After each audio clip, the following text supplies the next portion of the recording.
Hello, আমি আরিস।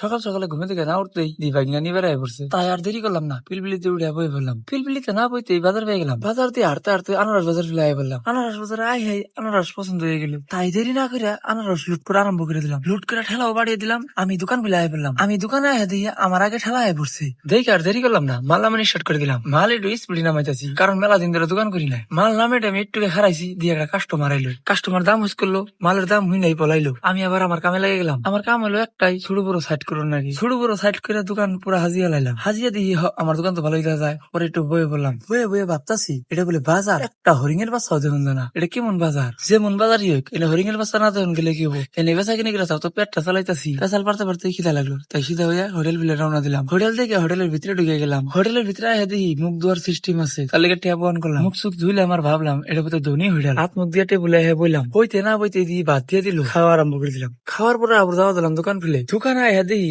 এত রোদ্রে ভাই বয়ে থাকুন গেতেছে না। আর গরিব মানুষ এতান্টি কষ্ট না করলে তো পেটে ভাত যাবো না। পরে আর কি করুম, দাঁতে কামড় দিয়ে বয়ে রইলাম রোদের মধ্যেই। পরে বয়ে থাকতে থাকতে দেখি কি বৃষ্টি বৃষ্টি ভারো করে লাইলো। বৃষ্টি বৃষ্টির ভাব দেখে মাল উড়িয়ে পিলপিলির বুকে লাই বললাম। পরে পিলপিলিতে বইয়া যাওয়া ধরলাম। যাইতে যাইতে একটা কথা কই, যদি এই গরিবের ভিডিও ভালো লাগে তো অবশ্যই সাপোর্ট করবেন। ধন্যবাদ।